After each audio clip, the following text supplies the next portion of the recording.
abusiafo yebe mamunyina akwaba na fe yada munyina asese de biarada mu ne yesa adisua yi na otwi mu ebeda twedi ampo na miase na otwi asako apro asan abetui bi okota mu nyinara ye ne wo aye adisua bebre eye adisua yewu na fe yewu achi no ndaso a ewo ho maye sa na otwi mu na yedi adisua ni nyina eba na wieye na edidi adisua na wieye kra no ose adi nyina eye foforo yetwe ho abasisia.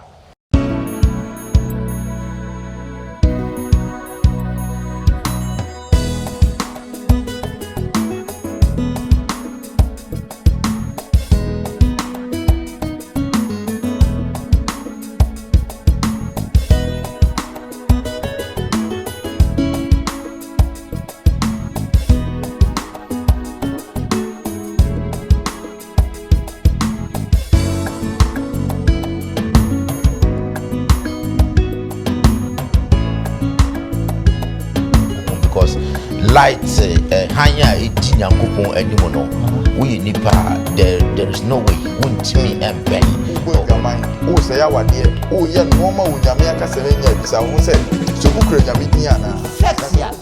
e woni new product no dey play enu mu a ense se ye di ho ahwe ba bi asa wo yi masa se ye ni nyi so e free ho e ho be de yie pa extreme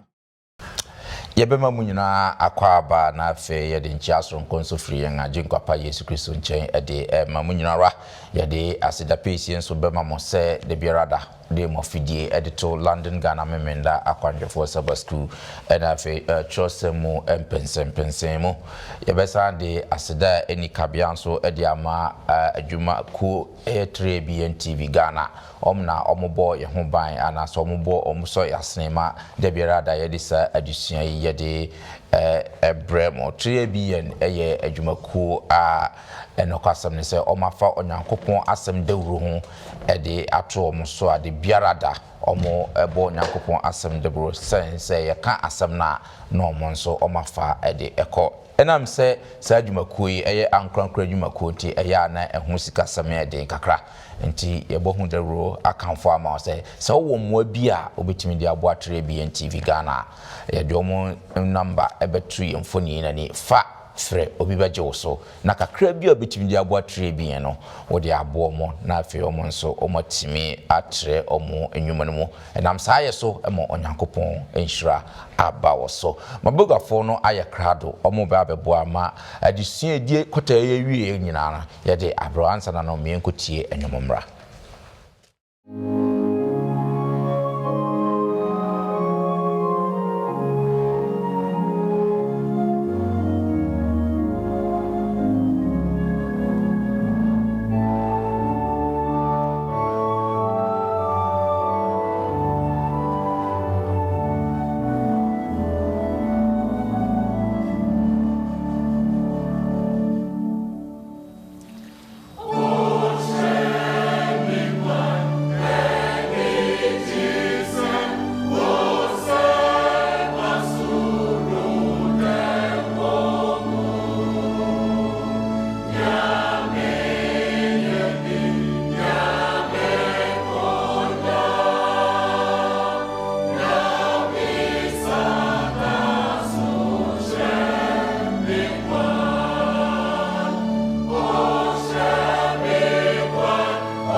yɛbɛda nnwontofo ko yɛase anwuma a ɔmode abrɛ ne na meyi mabegafo yi akyerɛ na yɛwie a yɛde adusua no de atoa mo so medeɛ sene mu nim no mosomfo Bismarck Mensa ɛnɛ yɛwo adom mewɔ Elder de Graft yɛboa ɛsan ɛwɔ fidua mu ha sɛ ɛda yɛmo akɔaba ɛda se sɛ bɛɛ sɛ 3 weeks ni de biara wonya adagye ɛba ma yɛyɛ sɛ adusua yɛda ase paa Onyankopɔn ɛnhyira mebɔ tra na mekɔ manimu a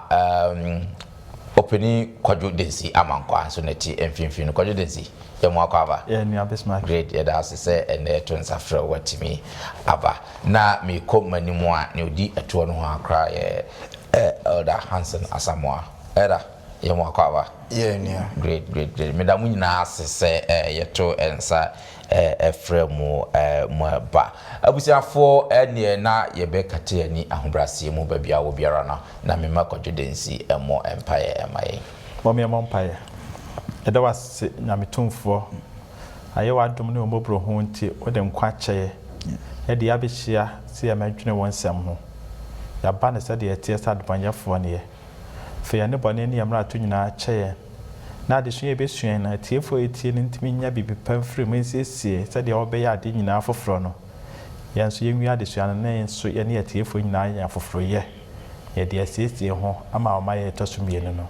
ɛda wase wakonya yɛnya no anim yɛn bɛsua adesua ɛte sɛ ahyɛ wɔ animonyam wɔ Kristo Yesu din mu nti amen great yɛhwɛ ɔse the whole of this quarter sɛ ne yɛsua no yɛsua nneɛma bebree sɛ ne Nyankopɔn bɔ wiase na ɛyɛ perfect na bɔne ba wiase na ɛde wuo di ba wiase na afei ɛna mentra ɔbonsam twa sɛ onipa wu da ne nti no ama nsɛm bebree aba wiase afei deɛ ɛsɛ de kra no ɛkɔtena baabi ɛwo mma ɛne nsɛm bebree na adusua de yɛfa mu mako akyerɛ sɛ saa nneɛma no nyinaa ɛyɛ nada asɛm uwu na wawu na wotwɛn watemu mfa last week na afei yɛhu atemu ahodoɔ ɛne sɛnea ɛbɛkɔ so ansa na atemu twatoɔ no ɛbɛba no last week yɛsua sa adusua no abusuafoɔ sɛ wohwɛ yɛ na sɛ woantumi anya last week de nantua wobɛtumi akɔ London Ghana SDA Church Facebook page anaasɛ YouTube page no wobɛtumi akɔtie sa adusua no ɛbɛboa wo paa yie sanse ɛnɛ deɛ wei a ɛdi kɔtai nyina ɛtroi ɛboa ama ate adesua ni nyina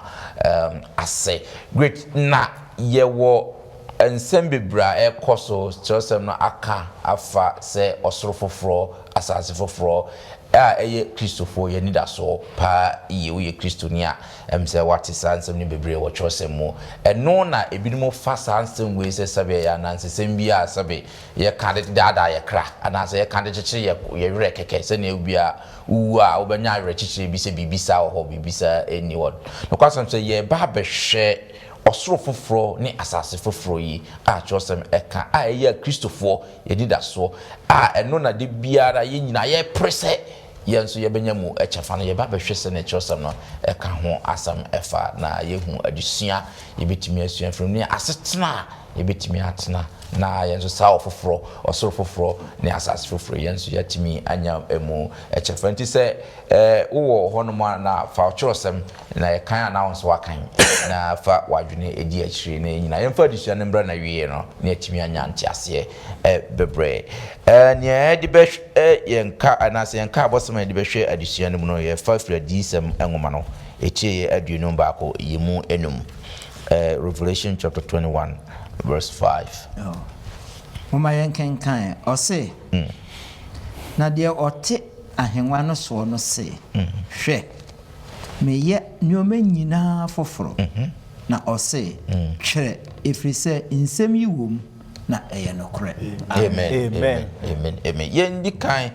ɛnkasa Revelation John asɛm a ɔtwerɛ na mfoni bɛn na deɛ na wohu a wɔka sa asɛm yi ɛwɔ ha sei I believe sɛ adɔfo a ɛtie yɛn for the 14 weeks yɛn nyinaa ɛbɛte aseɛ sɛ onyame ɔnsi yɛn biribiara so onsi yen so baby ayabose ifire na onsi yen so baby awode ye ko I mean he's not hidden anything from us nti sene ya wo kire yen yase baby ayifire kwan ofa so bo yen ene in between yase tena yimu ifiri Adam so eba besi se Yesu besen aba no na o ma yin kranhye ene odo se normal oye ya na anka na nida so ana ono ne pe ne se anka eye pe se ne obo Genesis 1:31 okay you see they are very good ni na eye no obonsam enipa ekutie bonsam wa yehu ne ekoso yi enyina hu se ne honyame bo ye oka se eye no ye hu se enye sese adenti abonsam ase no enti ono ase afi de me ba be ye ni foforo e de asi ho biem I'm going to make it new then he said then who sat on the throne said behold I make all things new bibia be ye ni foforo enti ne ye hunu ya aye how amane koda na isun yade a lot of chaos asi wiase nyina yankopon se wo de mo akoma nto yam se impo se sie kura wo koda abra menye ne foforo a menyima wo nka da menamu menya ne wo na wo behu se ma ye bibia new na onimu se enipa ye besan adult na sem enti oka wiye no eno ka kire ne se Yohane me de awiye mremu nsemu yi ma wo so de ma wiase nyina na twere asemi na mani hu se emu nsem no no correct. It was a confirmation from God to say it doesn't matter how people will doubt it si Nyankopon si obeye no wase am emphasis e wo mu say asemu yi no correct. It's coming from God himself. Yo me da say this week addition is bringing us a message of hope and that's one something crunch someone the last Sabbath of the year na some day ba na ensem de say nya message bibi ense ye nya ne foforo we are seeing normal question nyina hu say so for back say ababrewa obi bi say awon nya ne foforo and the district addition say normal we are seeing na ayede asay enti arishemu ade ba say nya me so obey ne foforo obi ya ade foforo no say wo sida na say bibi ye foforo dia na no say no and no my baby be papa che dada no so what you say into we encourage sem ema me no me ye ni jesem ma say this week addition be boy am ya boy ho am afofo ye ne eni ayede atoso yo but I say ne yenwura addition dum ye di kan first of all ye hwe Isaiah 65:17 to 25 no Isaiah 65 17 to 25 no Isaiah 65:17 eba no Ose na hwe merebo osoro foforo ne asase foforo na waren kai kane nioma no na erema adwene mu biu na emom moma mo ho nsepem na muni ahusie daadaa ade a merebo no nti na hwe merebo Yerusalem ama no aye ahusie die ne man ama no aye ahosepe na medi Yerusalem ho ahusie na me ho asepe me man ho na worinti esu na entiamu ewo emu biu worinhunu emu abotafoa a ne na enware biu ana akokora wawie ne nadie otwaso se na abofra bedi mfinhia wo ha anza no wawu na adebo na odebon yeni a wadi mfie wo ha eye de wadome no na wobesisi adan atenam na waye bobi ntro adimu aba worinsisi adan ema obi ntenam na worinua mma obi nni na meman ena beware ayese dua ena na won a mayi won yi bedi won sa ano adwuma achere worenye adwuma hunu na worenwo mma mpatuwo efise woye won a awurade ahyira won no asefo wone won ma na wonya emfreye no meje so woda sore kasa no metie pataku ene odwama ebe didi faako sa na gyata awiwira sɛ nantwie na ɔwɔ deɛ dɔteɛ ɛna ɛbɛyɛ n'aduane wɔrempira na ɔrensɛe adeɛ bio wɔ mebepɔ kronkron no nyinaa so awurade na ɔse amen. I think say for 66:22 and 23 ka ho 66:22 Isaiah 66:22 and 23 22 ne sɛ na sɛdeɛ ɔsoro foforɔ ne asase foforɔ a mɛyɛ no ɛbɛgyina m'anim no awurade asɛm nie saa na mo asefoɔ anim din ɛbɛgyina na ɛbɛba sɛ ɔsram foforɔ da biara ɛne homeda biara honam nyinaa bɛba bɛsɔre m'anim awurade na wɔseɛ na wɔbɛfira di akɔhwɛ nipa a wato me mmara no afunu a wɔn mu mmoa renwu da na wɔn gya nso renum da na wɔbɛyɛ akyiwadeɛ ama honam nyinaa amen. Sana walking kind Peter 2 Peter 3:13 on so ɔka no ase 2 Peter 3:13 na said the bɔhyɛ tie no twɛn ɔsoro foforɔ ne asase foforɔ a tenene etim amen. I think say yɛmfa ntwere ha ya mepɛ sɛ saa akenkan sɛm ya kan yi na no asɛm pɛn poa anasɛ mfoni bɛn pa na ɔpɛ sɛ otwa kyerɛ yɛn wɔ ha se yo wohwɛ ensɛm a wɔka ne nyina kasa bi wɔ mu a mepɛ sɛ mede masɛm no ɛfiri hɔ ɔsɛ foforɔ yɛmmra yɛ wiase a yɛwɔ mu yi yɛnhwɛ saa kasa foforɔ no nneɛma egu market wobɛhu na yɛde foforɔ bi aba ne yɛatwerɛ ho new na yɛatwerɛtwerɛ nneɛma bebree yɛde effect bi no ahyehyɛ mu wobɛsɛ ne yɛgya deɛ ɛwɔ no ne yɛto agu no so ne yɛtɔ nneɛma bebree biribiara mu asetena mu yɛnya de new no ɛtɔ ho pɛ na obi adwene sɛ we deɛ ɛbɛkyɛn deɛ mɛwɔ no na yɛni di akyire na product no na yɛtɔ na yɛkɔ so a enti kasa foforɔ no tumi bi paa ɛwom anidasoɔ bi wom ahotosoɔ bi wom na adwapadeɛ bi nso wom enti so nyame ɛka kyerɛ yɛn sɛ ɔsoro foforɔ ɛne asase foforɔ no a ɛnsɛ sɛ yɛdi ho agorɔ enti sɛ asase so product kora yɛtugu so deɛ a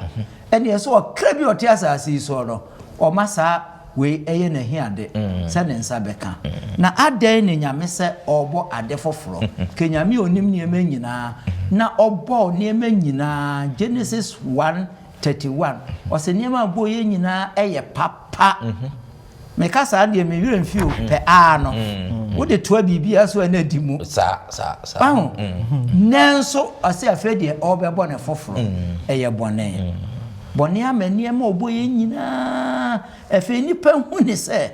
ɛnyɛ papa ma ne bio ɛfiri sɛ wiase wɔ yɛ timu yi no sɛdeɛ na elda ɛkɛi ɔsɛ obi sɛ ewiase wei ne nneɛma no abɔ abrɛwa so ɛho bɔne ɛna ayɛ ne saa ɛti sɛ Nyankopɔn so wɔyɛ foforɔ ama yɛn paa no a deɛ di kan mom yɛ nyinaa mutu na yɛnna wɔ Nyankopɔn ase afeehwɛ nneɛma bi a ɛwɔ mu effect a ɛwɔ mu a ɛne nti ɛma new product no ɛsɛ ɛtugu so ne yɛtɔ deɛ di kan yɛn nyinaa nim sɛdeɛ ɔwɔ ne suteɛ wɔsɛ wɔnsɛe adeɛ bio ɛnɛ wɔwɔ yaboa nipa bebree soro no obi wɔ hɔ a wawuo no koraa no baabi ɔda no ɔmma ne hɔ koraa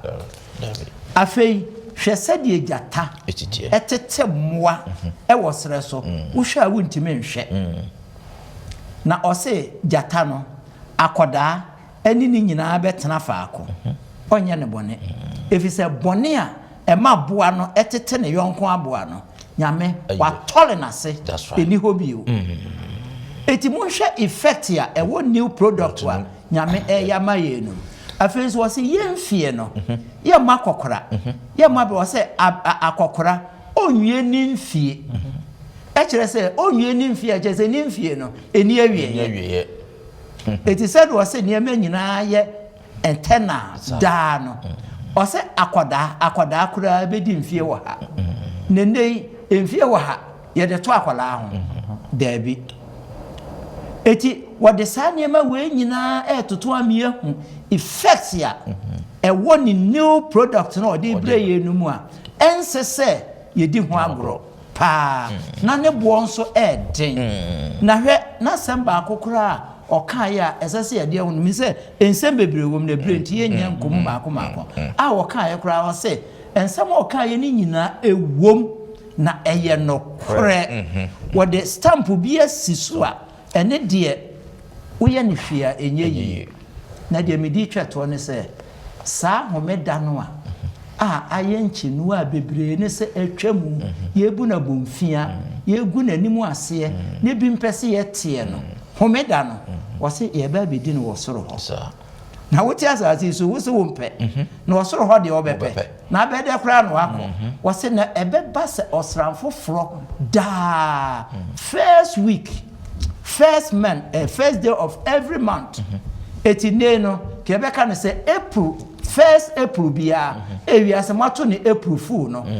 busumi nyina no busumi edi afene kan ene April first day a edi busumi ne kan eye first April ewiase say ye April fool nyame say da ye bebe nanim abesom homeda de tosonso homeda no da ye beba abekoto no ne asom no na die na wrade nka bio sa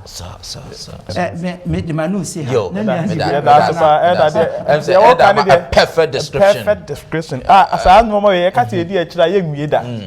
we asase we said the American na babrewa the other be chef from bia just a break round am ba fifi na ye di no mo go so nya ta na nyame ball no enti second Peter no my crunch say second Peter 3:13 o say ne said the bo chate ne ye twen osoro foforo ne asase foforo ye tren na tim tren na kura manager ho go asase we ne say boni aye ne ma say last week na me dwuno say ade kura ni patrimu adensa me de bank card ekoyiska me de ko shame no na ka kire me say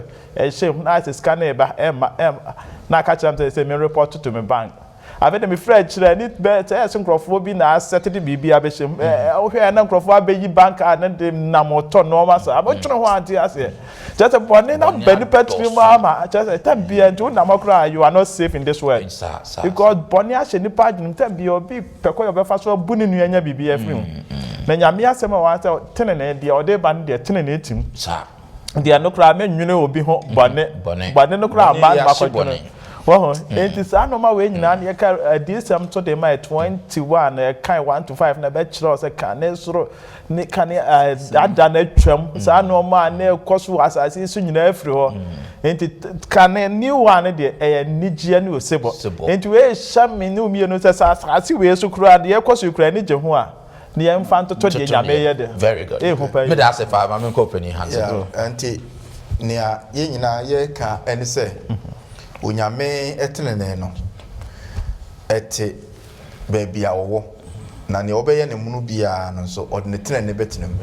but for clarification for ye kenka we no the new heaven no ka ho asem and the new earth no heaven enye baby onyame tie no and o ka ho asem ne ye hunu ewie mu ya obo eka asase hunu no friend heaven yeah Genesis chapter 1 verse 1 mfitiase onyankopon bo so ne asase no Sam fitiase no Moses was not trying to tell us baby nyame ote because I know you need beginning. Yeah. It is also Revelation 21 no or kire yen sa heaven no. Nti no say ewie ni ho biem or strane ni ho biem. E hefa na yehu no. Yen ye heaven ya. Enye baby nyame te go ho bone bia ni ho. Na ya ka se obeye ne foforo ho. Eti yen ya sa asi ya bone aye no ma ene ye heaven ya ewie mu ya ofre na heaven bone aye ne ma onyankopon se obeye afiri ho na waye ne foforo na empo se wo hia Isaiah 65 no a o use figurative statements bebre ebi mu ejina no so ka se ene heaven no owu beba ho new heaven no and as a new earth no ene owu beba because abofra be di 100 and so there be it was a figurative statement yeah because o ka se abofra obi di 100 a onya abofra but ofre na abofra and kire say it's not he's saying say I say waka asem bi say owu ebe fame na so mekum owu obi antimi nkum owu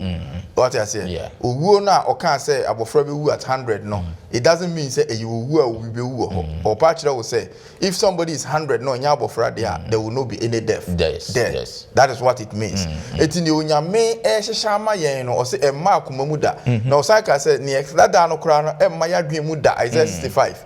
na 66 nso to say me ye eti mo ma yen ti ase adofo nom say onyame o good plans for my say ne Jeremiah kan no madwen mo ho adwen pa enye boni adwen na so si ayi de o haw no nti eya ye nti nyame ne wadwen afa ye ho na se ye na bere ni du a ye beti na se ye so he's preparing that for us and again some people omo eka say ye the way be share Bible no my story say be ya slave masters no omo edi en so no sabre no omo ya na omo ka che say oh wo di huna mane say na heaven be free baby ba yes eno na ebe ye people are mocking that fence say exactly so but no kwasem ne senti na o ka kire Yohane say ne mi ka kire wi eye no kore kiro eye no kore is faithful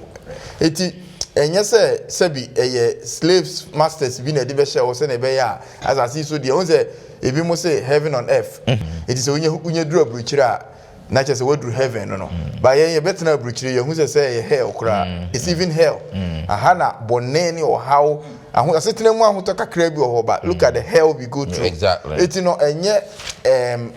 heaven bi e wasasi so unyame asisi a or they bring send ya waka ho asem kura utimo obi a middle name dey stress there better than I heaven no yon koya nim na yen hwe so wo share tamad na John describe the temple of God heaven the stand na nisu adi hu no or your statement to be a amount for if he say contradictory and na say amount for if he say adwin mu no kese na kakra because all can Revelation chapter 7:9 to 15 na o describe multitude nipa kuo ahodo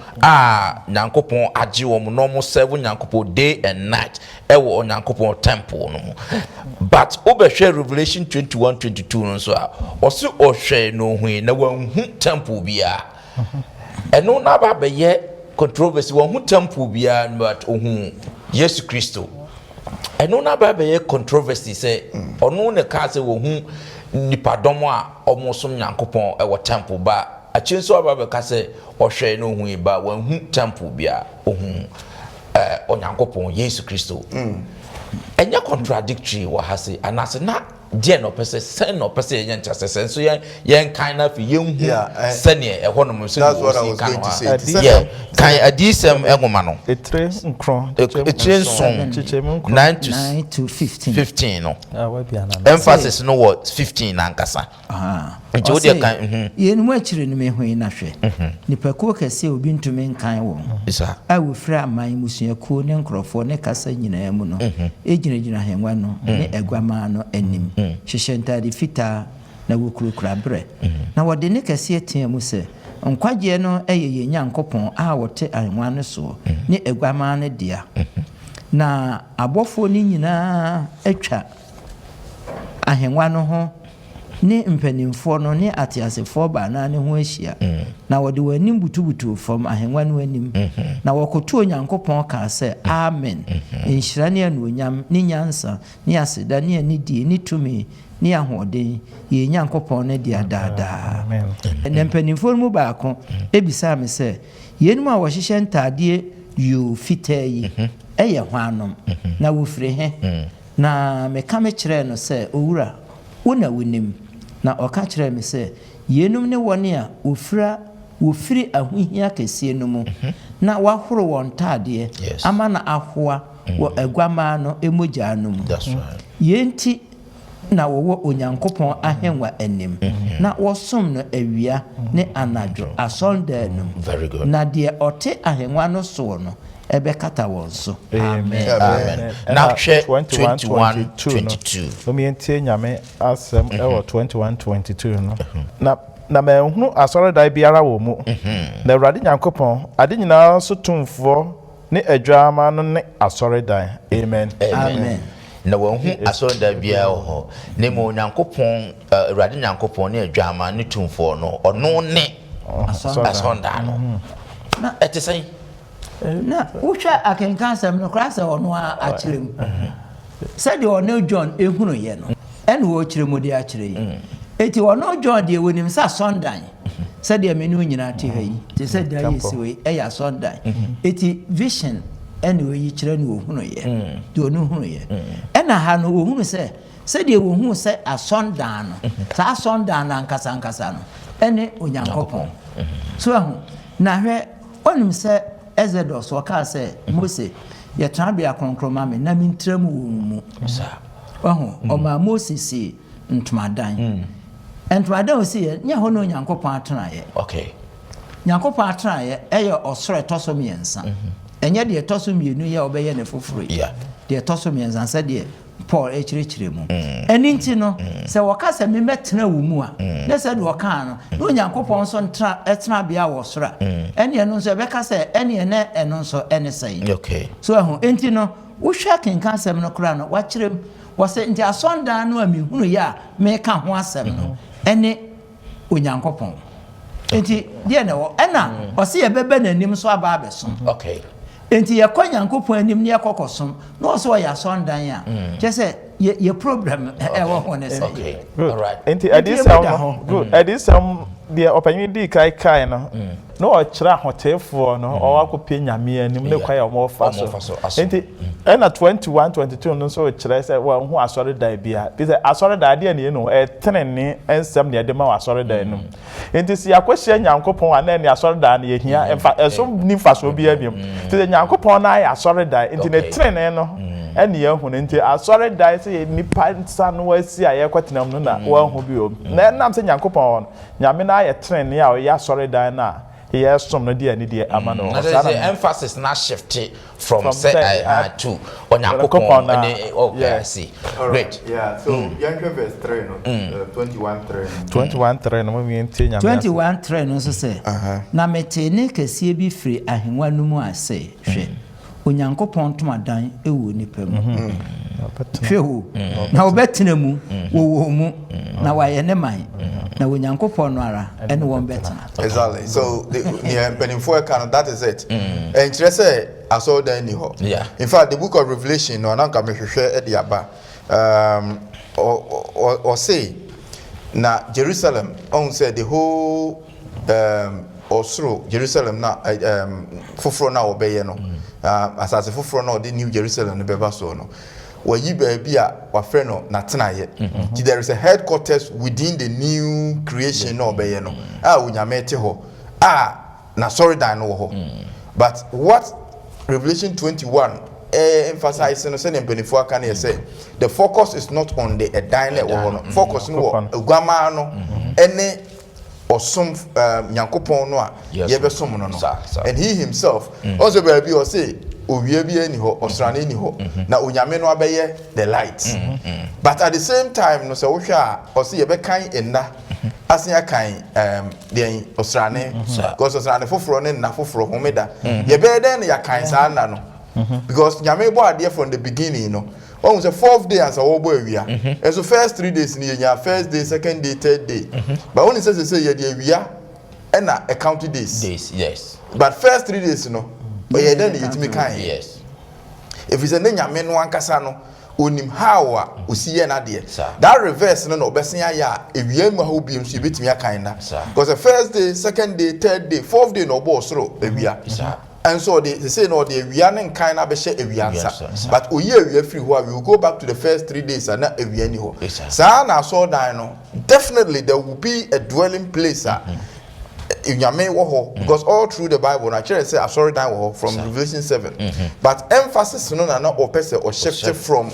a dan a e wo ho ana asori dan na o de ba onyame no a oye no verse 3 ne say na onyame no antoma dan no a oye ka ho asem no o de beba hefa mu onipa mu na o beba fetena ye mu he's trying to tell us say it is not about a place of worship but it's about the presence of God onyame anim asemona walker say na be ya yanka say ya contradict ye ho o so wa hu at that time no onyame ni monyam ne power no abekata asodan ne so Ti ono mbum na the emphasis no but enkyere say aso dem bia insu. Great. Mama ye to aso so wo hwe 1 Timothy chapter 6 verse 16 na etwamfo ni bi e de kyerɛ yɛn sɛ onyankopɔn ne presence no obi ani hɔ a obetimi ahu nyankopɔn because light hanya edi nyankopɔn animo no we nipa there is no way wontimi emben o nyankopɔn na obi anso ehu nyankopɔn sɛ ne akenkan asɛm no esi etian John 1:18 na asɛmbisa so yebehu no yebehu nyame Yes, yebehu no 21:3 no ano o say na onyankopɔn ntuma na bete ne kase bi free ahwa ne mu a ɛsɛ hwɛ nyankopɔn ntuma dan wɔ nipa mu na obetena mu wɔ omu na wayɔ ne man na onyankopɔn no ara ne wɔn betena. Okay, good. Amen. This is straightforward. Okay. Obi ono wo betena wo betena wo mu wo betena ye mu no is not a spiritual connotation. Okay. A physical living. If you say Revelation 21 na sha ase no o se na ono anka se nyankopɔn no a ebepopa ye niwa mu nisu. How would he do that without being present? O se ye behu no na ko a ye behu no ne say ne enti a in 1 Timothy asemo no say 16 say he is in an unapproachable light and say see ya bone ewo ye hu yi. Okay. Bone ntimi empie ewo ne light no. But before sin, ye misa ye hu say so na Adam and Eve omo tinyame nka physically and omo hu no ana. Yes, no omo hu no. Because conversation about so Genesis 3 no. Kire yen say in fact, two ni nyina obo ade awie ye oni omudi nkomo omo instruction no. It was a physical instruction. Yeah. Bible no in Genesis 3 no say na onyankopon bre so say oba garden no mu no. Okay. But nyame ye honhom. There is no specific time one ke beka say no deba. You say yeti hey nyame kan ye ho. Baby obi etie ye nyame wo ho. But at that time no he comes there physically because na bone it is saying na Adam timi ni nyame di nkomo ma ne ba garden no mu a all ba no hu said this is the time my father is coming to visit no enti okosuro ye no say na nyame betena ye mu oni yen ebetena. Okay. Ama yen so yetimi Revelation 22:3-4 say na ye kenkan ye no ama yeti ase say ne ntuma dan ewo ye mu but it is a time where you boni afiri ho na Paul ekaye ewo baby say we see him like an opaque or a vague glass. Yehunu te sa hwehwa emu ayusum na ebre bi ba face to face. Yedenu bedi punimpu animu ni animu say na yanyum bi kan face to face with Christ my savior. Na question bi emu ne say Christo no a obesen aba be fa ye no say yene no be kwa kodi de ti yenhunu ana. So the epoch present ama ejano say these are the ones that you gave me. Oma what do you want me or presenting ama no when he is sitting on the throne. Tie nyina be hu no ani jesam ni o we na me hwehwe say mekwa ko hu bi if we say nyame ayaka na sam ebi mu ni hu ehu oye no kore ukwa Isaiah chapter 6 ya o say na natade ye hu na even cherubims no kura kata wo mu anim so saa time no duru ho a it will be off. Ye nyina be hu great it's a nyame ne yene ne betena obi an ne betena there you going to say na saa time no just why you born here for ya hotefo enti obi an hote there wo ho kwan so ye there oni nyame kwetena e ho Revelation 26 ne say ahotefo no ani Kristo be di ahene. Okay. Enti saa ahene ni die no mu no e wo ho no enti ye hu nyankopɔn ana ebe hu no so ahu ebe hu no eti we kire ense boni nti ena me ntimi me wo nyankopɔn enti se boni firi hɔ a nyame eye ne pese wa boye nse ne nse so e di hye ne ho anu onyam a opese woni en bedi animu ni animu nkasa ho ana bibia mu a enya de a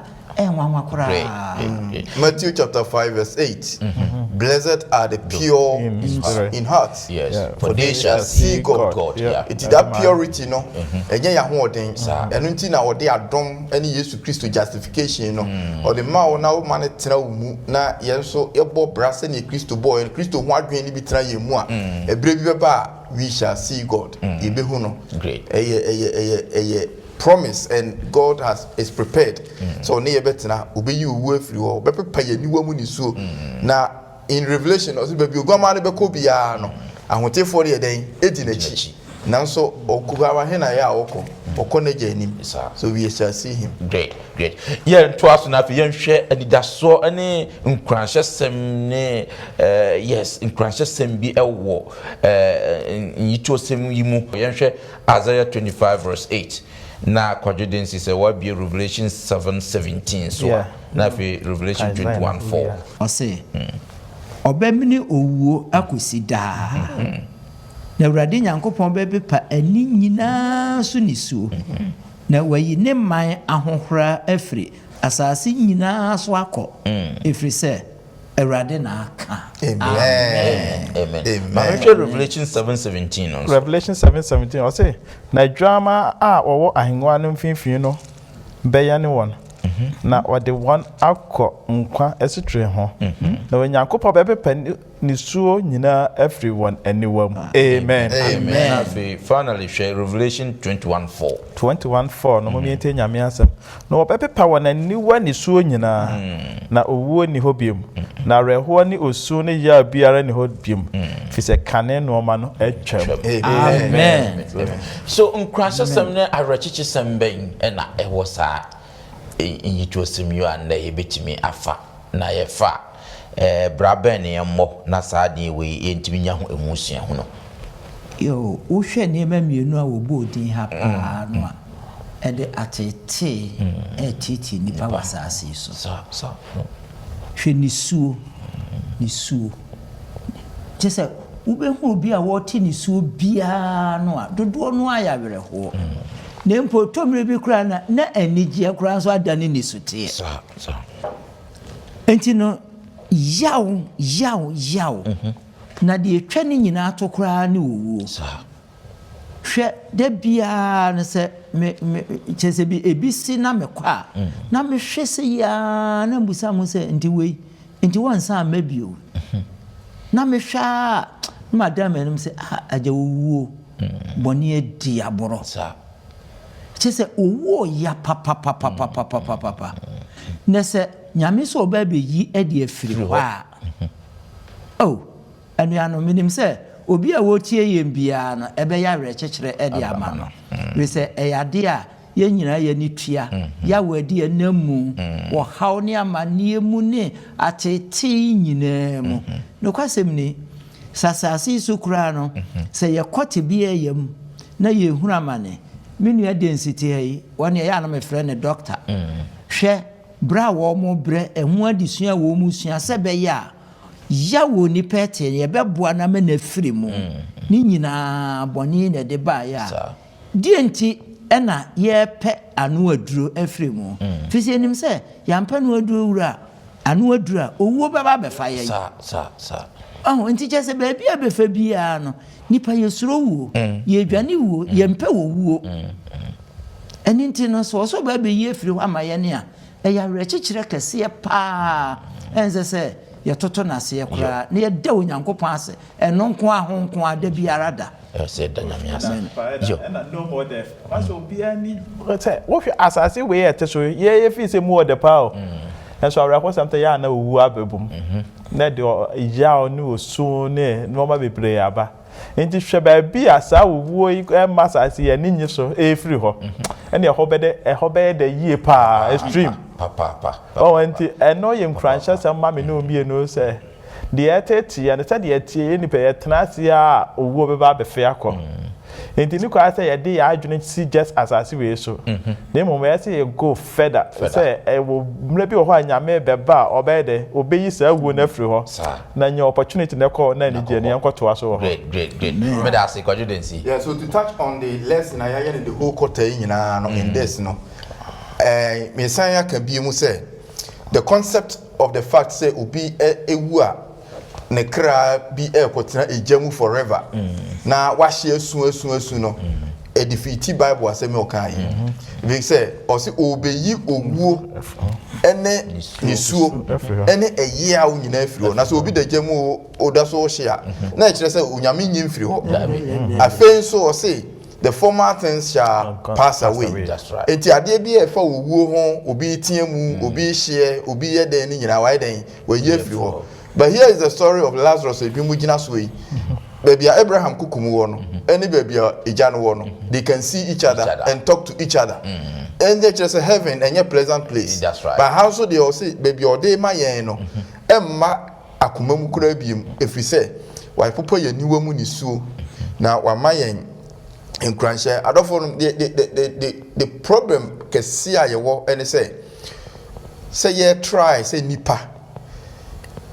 oyaw abeka ye hu so much ni suo aka ye hu so much owuo ewo ye so much na ye bektimi de adwen we abu how it will be say ni suo ni owuo bi ani obi den ma ye pa we say abeye part of us it is any awo home because ni suo oyi anopa me too me car na aye ice na me yes say me scrap na manfa gloves and shit me wie ye no it took almost 2 hours so be back say me ntimi mfa me sound so hwemu me nsa nyina freezy yaw afa me ye na me sande ko hye nsu nkura na mase asem no afa de yaw ya ase ye twa me nsa na firi ho sa yaw we nyina me tewa na me se na o yaw ni ho biemu nti ye beti ase sen but o se yaw ni ho biemu there is no more pain, there is no more sorrow, there is no more tears. Ultimately 1 Corinthians 15:53-54 no o si owuo wa mini owuo onwo ye wo he wa hoden wo he e di osun kunim death and any relations of death is gone forever. Iti adofo na yesi yeti ase ne say last week de ma ye no onyame executive judgment ni say odi oja ba be hye obonsam na pamfo bone any abonefo nyina na obeyi omo afiri ho forever. Malachi 4:1 ne say enka omunhini any omumban bia and bibia be ye foforo great jesem ye hwe ne ye de bedi awiye kra ye hwe de bedi awiye kra Revelation chapter 22:3-5 ye hwe de bedi awiye kra na fe ye hwe okwan a ye befa so na ye nso ya be part of nkrofo ya Revelation 22:3-5 you come as me. That's why I cried Revelation 22:3-5. Okay. 22 3 na say na musuo biara eni ho bio na onyankopon ne aguama no ahenwa no ena ebesimu na ne nkoa besom no na wobehunu nanim na nidin beba won moma so. That's right. Amen. Na anadwo ni ho na kanea ana owia han enhia won efrise Awurade Nyankopon be hyere won so na obede hene dada. Amen. So I say as Mr. Midi Church say you be den na part of this experience as you hunu we sabre ya yetiasi you be den so ya part of sa hunu ya Revelation kachre. That's it. And na den no enso nyaminti e mrema ye de e be ya ne se ya bra boni asetena no se what aboshe we ni nkranhye sem of a e di enti na yesi ye ma no ma bi nketenkete ana boni bi e kwaso asase so e dimu en denati e bi se de Moses kan ne so obe press woni nyame ma be hunu amane e che so obe di boni mu na tie bi bi se de tie bia no ya nyini say ya lifespan ya 120 years so ya abewu ye ni petnati ya beji ya ni 120 years so bewu afri asase so ba boshan sam no say nyame ene ye betena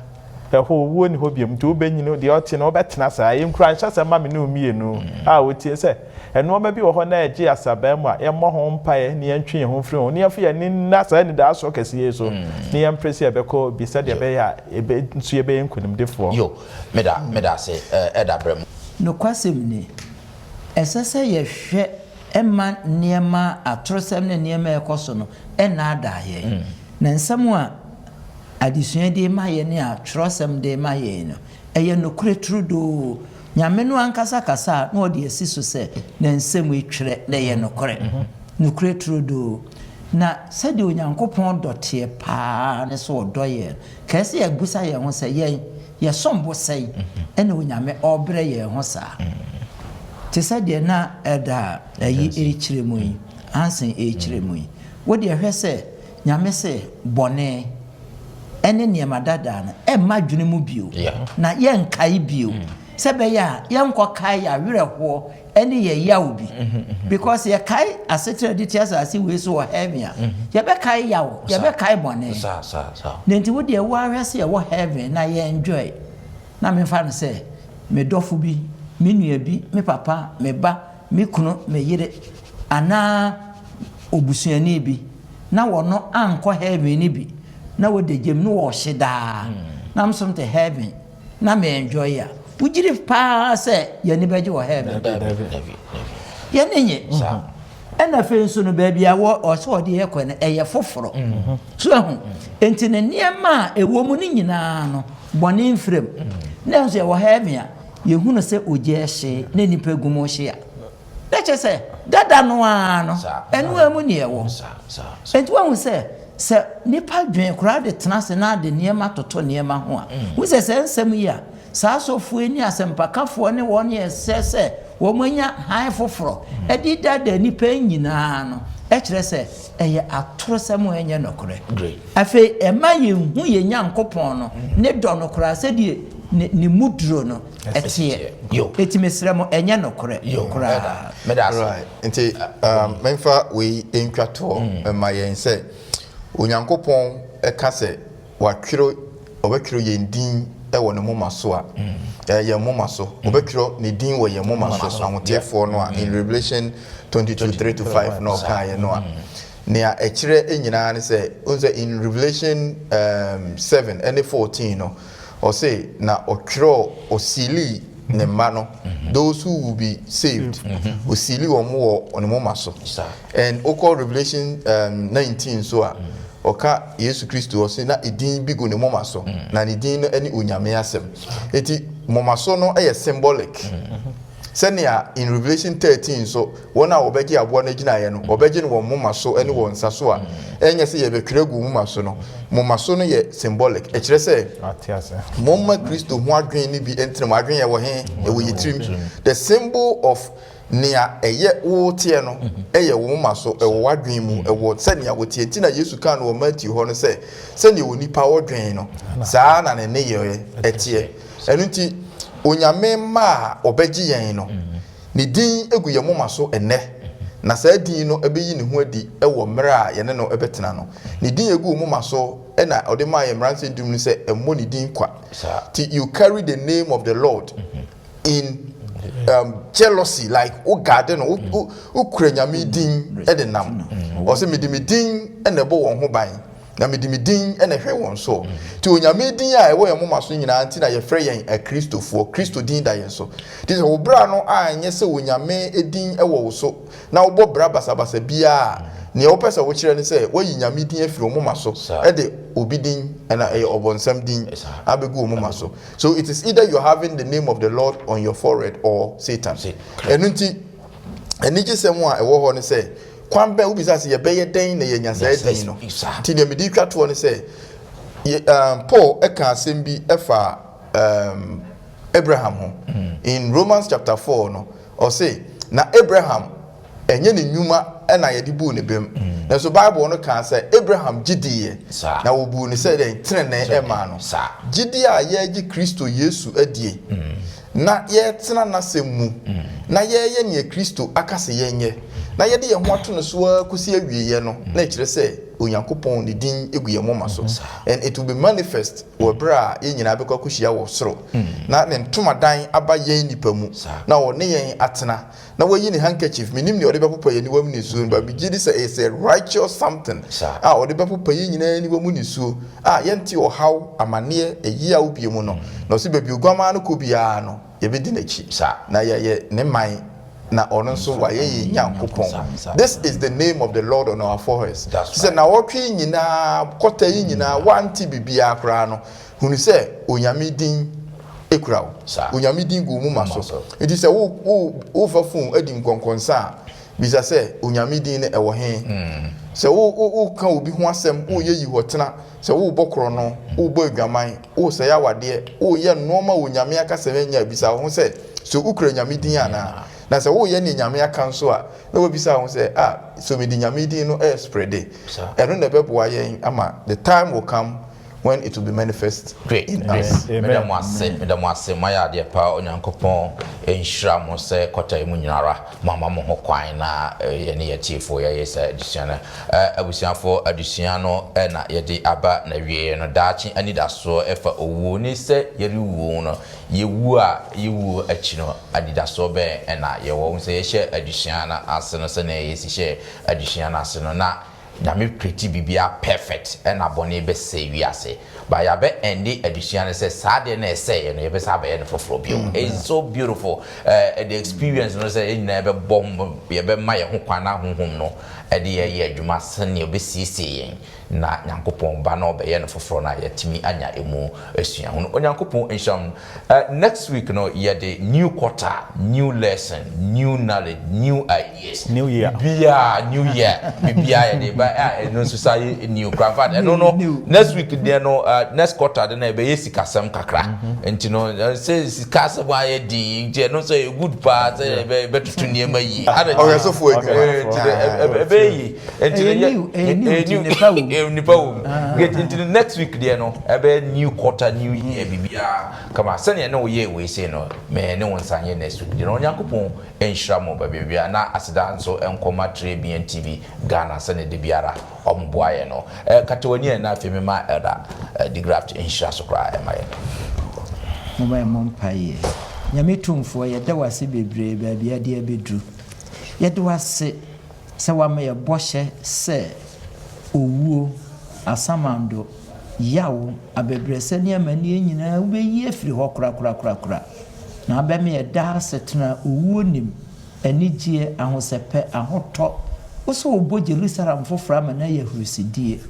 enya wo nti eyeye nti na wo siesie di amaye yeda wase yesra oboaye na yenye woni yentra wanu asemu sebe ya obetwe di won kwangbanu na yi obadia yensa kaboshi yeda wase inshira kase ya anunya maninye emfa Kristo Yesu so nka wodin ene da amen amen